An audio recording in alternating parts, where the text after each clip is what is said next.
ঘটনা হচ্ছে জানুয়ারি 23 তারিখে কামরাঙ্গীর থানার সহসভাপতি সজল রাজবংশীর উপরে সন্ত্রাসীদের হামলা হয়। দোকান থেকে যে মালামাল স্বর্ণ এবং টাকা দোকান থেকে বাসায় নিয়ে যাওয়ার পথে বাসার কিছু সামনেই ঠিক বেরিবান্ধের থেকে বাসায় ঢুকতে সর্বোচ্চ 30 সেকেন্ড লাগে। ওই মুহূর্তেই তারা 2-3টা মোটরসাইকেল এসে তারা হামলা করে স্বর্ণ 70 ভরি স্বর্ণ এবং 3 লক্ষ টাকা নিয়ে যায়।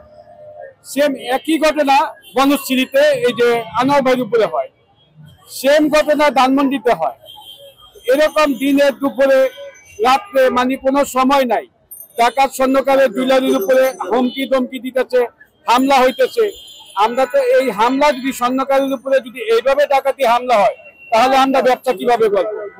কিন্তু আর হামলাগুলো হচ্ছে বেশিরভাগ ছোটখাটো দোকানটির উপরে।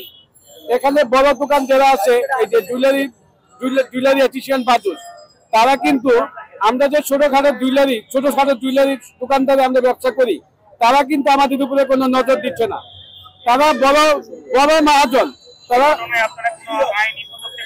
আমরা আইনি পদক্ষেপ আমরা নিচ্ছি। আইনি এই পর্যন্ত তো দেখা গেছে আনোয়ার ভাইয়ের উপরে যে হামলা চালায়, পুলিশে যে হামলাটা চালায় আনোয়ার ভাইয়ের উপরে, ওখানে গাড়ির নাম্বার প্লেট আছে দেখা যেতেছে, সিসি ক্যামেরা সিসি ফুটেজ আছে। তারপরে যে দারোয়ান যে সন্দেহজনক দারোয়ান গেট খুলে নাই, তারপরে যে মনে করেন এই চাঁদা চাইছে, বিকাশে টাকা দেওয়া হয়েছে, এখানে প্রুফ তো অনেক আছে।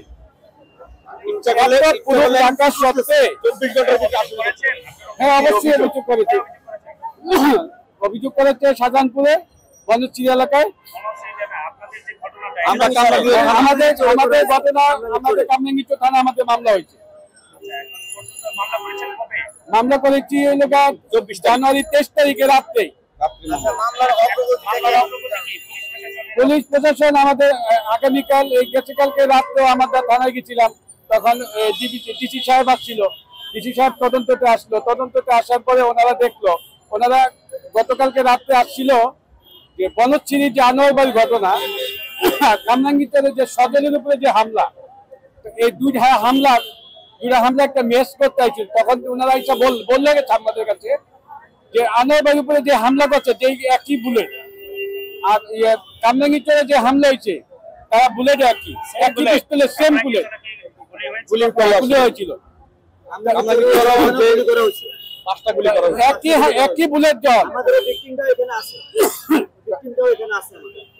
একই বুলেট জায়গায় জায়গায় তারা হামলা করতেছে। প্রশাসন কেন তাদেরকে গ্রেপ্তার করতেছে না? তাদের সাথে কারা জড়িত? এটার সাথে কোনো রাজনীতিবিদ জড়িত আছে কিনা, বা কোনো রাজনীতিবিদ ষড়যন্ত্র করতেছে কিনা?